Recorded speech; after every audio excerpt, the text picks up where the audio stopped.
Liberté pour Abi Diakité, une femme veuve, mère de 7 enfants, avec plusieurs petits-enfants arrêtés arbitrairement.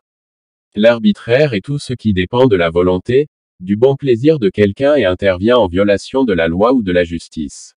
Est arbitraire tout acte qui n'est pas fondé en droit, qui ne respecte pas les procédures légales, qui n'est pas raisonnable ou approprié compte tenu des circonstances, qui n'est pas proportionné aux objectifs juridiques visés, discriminatoire, imprévisible, sans fondement légitime, solide et justifié, inutilement intrusif vis-à-vis des autres droits. Que dit la Constitution sur l'égalité des personnes? Au Mali, l'article 1 de la Constitution du 25 février 1992 dit que la personne humaine est sacrée et inviolable. Tout individu a droit à la vie, à la liberté, à la sécurité et à l'intégrité de sa personne. L'article 2 de la Constitution du 25 février 1992 dit que tous les Maliens naissent et demeurent libres et égaux en droit et en devoir. Toute discrimination fondée sur l'origine sociale, la couleur, la langue, la race, le sexe, la religion et l'opinion politique est prohibée. L'article 4 de la Constitution du 25 février 1992 dit que toute personne a droit à la liberté de pensée, de conscience, de religion, de culte, d'opinion, d'expression et de création dans le respect de la loi. Que dit le préambule de la Charte des Nations Unies?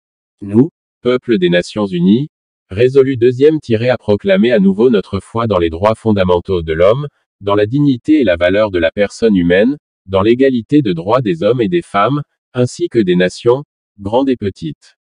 3e à créer les conditions nécessaires au maintien de la justice et du respect des obligations nées des traités et autres sources du droit international. 4e à favoriser le progrès social et instaurer de meilleures conditions de vie dans une liberté plus grande. Avons décidé d'associer nos efforts pour réaliser ces desseins.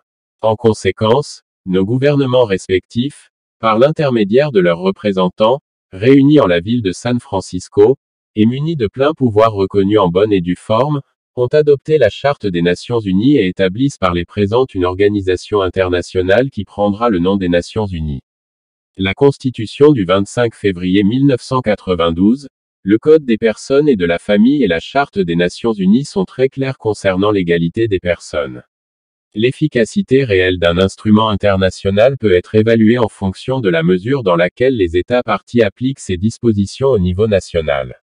Le mot application dans le cas des instruments juridiques internationaux désigne à la fois les mesures nationales adoptées par les États et les procédures internationales mises en œuvre en vue d'en surveiller la mise en œuvre. Il n'existe pas de mécanisme chargé de veiller au respect par les États de l'obligation d'abolir l'esclavage et les pratiques analogues à l'esclavage.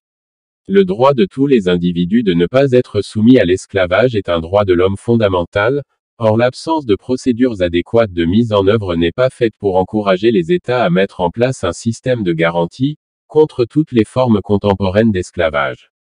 Contrairement à ce que l'on pense souvent, l'esclavage sous toutes ses formes est encore courant en ce début de millénaire. La notion d'esclavage est restée relativement statique depuis près de 2 siècles de lutte abolitionniste menée par les gouvernements et les organisations non gouvernementales. Néanmoins, un certain nombre de pratiques comme l'esclavage par ascendance ont fait leur apparition dans la région de Caille en milieu soninké. Njim Boubacar, militant de la cause humaine.